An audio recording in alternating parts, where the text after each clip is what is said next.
Muito bem, este é a Conexão Futura aqui na tela do seu canal Futura e no nosso site. Acesse futura.org.br/Conexão Futura para você saber tudo sobre o que já rolou por aqui. Temos nossos assuntos mais recentes aqui, como excessos de estética nessa época do verão, propriedade intelectual, combate ao trabalho escravo, união estável e casamento e muito mais. E também aqui embaixo você tem links diretos para acessar as nossas redes sociais. E durante as férias de verão, crescem as ofertas de aluguel por temporada. Só aqui no Rio de Janeiro, por exemplo, a procura por estes imóveis em 2015 cresceu 15% em relação ao ano anterior. No entanto, para o inquilino é preciso tomar cuidado para que o conforto das férias não se torne uma dor de cabeça. Já o proprietário deve se resguardar para manter o imóvel sem danos após o fim do período do aluguel. Então, para falar mais com a gente sobre esse assunto, eu converso hoje aqui no estúdio com o Rodrigo Ribeiro. Ele é advogado e sócio do escritório Barros Ribeiro. Rodrigo, bem-vindo à Conexão. Tudo bem com você? Cristiano, tudo bem. Você vai bem? Tudo certo. Pois não, Cristiano. Bom, para a gente começar falando sobre esses primeiros cuidados. A gente sabe que em época de férias há muita gente procurando e também muita gente ofertando a sua casa para alguém passar em uma temporada, dependendo de onde for.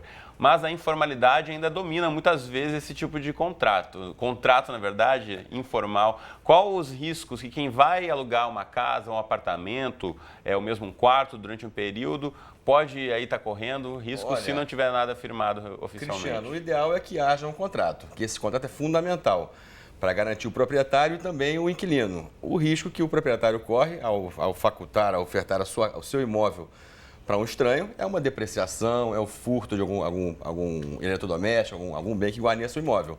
Então, para isso é muito importante estar tudo contratado. E para quem está contratando, está alugando esse espaço? Olha, por inquilino é que levar gato por lebre, alugar uma coisa e receber outra. Chegar no imóvel, alugar um apartamento ou uma casa achando que está mobiliada, que está toda montada e não está. Está depreciada.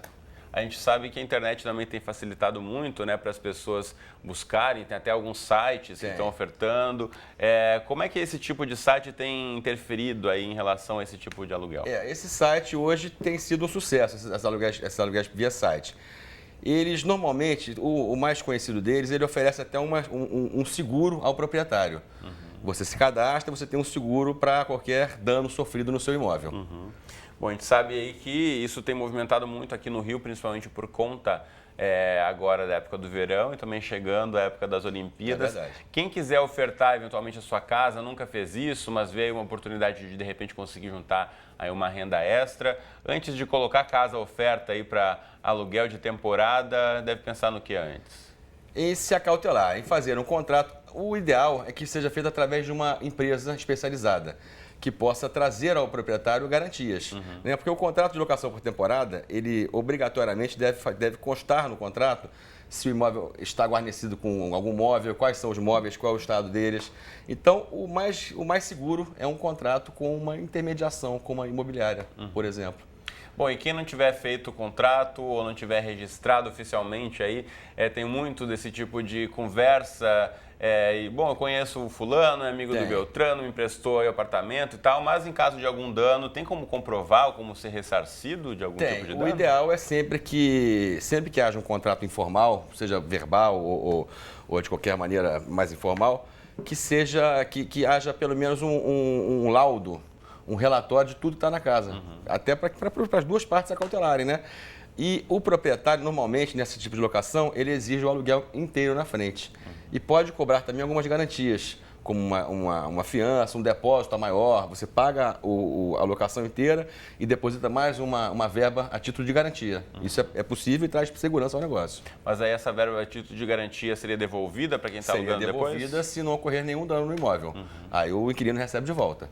Então seria como um seguro, para quem está alugando. É um seguro, é uma caução. Então é uma garantia, prevista na lei também. Bom, como eu falei aqui, no ano passado, aí, comparado com 2014, aqui no Rio aumentou em 15% o volume aí de aluguéis por temporada. O que explica esse aumento? Olha, primeiro, o Rio de Janeiro, aqui no Rio de Janeiro, né? O Rio de Janeiro tem uma demanda turística muito grande. Agora com as Olimpíadas. E segundo, eu acho que a situação, a maré não está para peixe, né? Então, essa alocação é uma alocação mais simples, mais rápida. Então, a pessoa tem rapidamente um lugar para se instalar. Normalmente ela é feita para alguma finalidade específica, como uma reforma, um curso, alguma coisa específica. Mas hoje em dia estão usando até como uma forma de se instalar com rapidez em algum lugar. Porque a gente sabe também que os hotéis muitas vezes estão com tarifa muito cara, período de crise, o pessoal não quer deixar de viajar, então qualquer opção aí que seja um pouco mais em conta. Eu acho que é uma boa, opção. Agora, em relação a prazos, existe algum tipo de prazo determinando o que é um aluguel por temporada e o que é um aluguel permanente? Existe. O prazo máximo é de 90 dias. Se superar esse prazo, deixa de ser por temporada. 90 dias, então. É o prazo limite. Mais que isso já fica um aluguel permanente. Vira um aluguel por prazo indeterminado, na maioria das vezes. Bom, e aí você falou da questão de passar aí a lista com os pertences que tem na casa, tipo, tudo, até os copos, talheres, a gente sabe que copo quebra muito, né? Quebra então, demais, exatamente. Isso pode ajudar Coisa aí o proprietário? pequena, some muito também, né? Então, o ideal é que conste tudo no contrato. Que tenha no contrato tudo discriminado. Bom, e aí na hora de a pessoa entrar nessa casa ou no apartamento, tem que verificar tudo, se está ali mesmo, tem que estar as duas partes, ou simplesmente por estar escrito já está valendo como documento? O ideal é que esse documento seja visitado pelas duas partes, façam uma vistoria juntos no imóvel. Esse é o melhor dos mundos, né, que chama, não é o que sempre ocorre, mas é o mais seguro. Bom, e normalmente quem faz um aluguel por temporada já tem um preço fechado.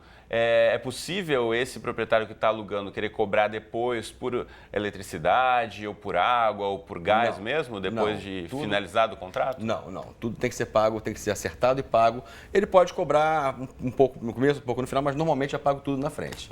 Tudo, toda a despesa pela locação, o aluguel e os encargos.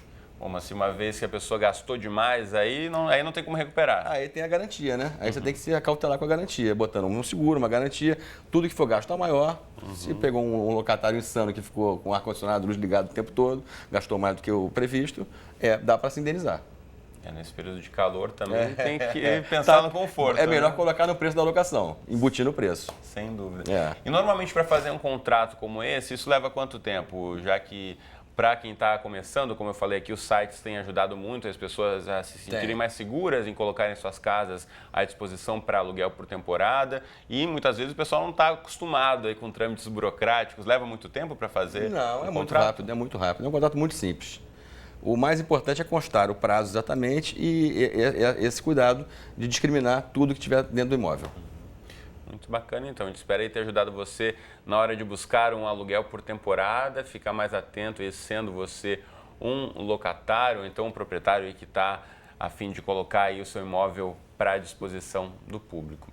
Bom, Rodrigo, muito obrigado pela entrevista. Valeu. Obrigado. Muito bom. Na próxima entrada do Conexão Futura, a gente volta aqui falando sobre um assunto muito importante, que é o analfabetismo, esse problema que permanece como um dos principais desafios da educação no nosso país. Então não saia daí, a gente volta daqui a pouquinho com mais Conexão Futura. Só antes disso, deixa eu dar um recado para você aqui no nosso Facebook, você que nos acompanha pela Parabólica, tem muita gente que vê aí o Futura no interior do país, pelas grandes antenas, tem um recadinho especial aqui para você. Veja aí. Parabólica, fique ligado. A partir do dia 26 de fevereiro, o nosso sinal mudará de analógico para digital. Confira se a sua antena já possui um conversor digital. Se não, procure um técnico na sua região. Aproveite para continuar acompanhando a programação do Futura, agora com mais qualidade de som e imagem. Para mais informações, acesse www.futura.org.br. Queremos muito que você continue assistindo ao Futuro em cada vez melhor qualidade, então fique ligado. Bom, eu volto daqui a pouquinho com mais Conexão Futura. Até já.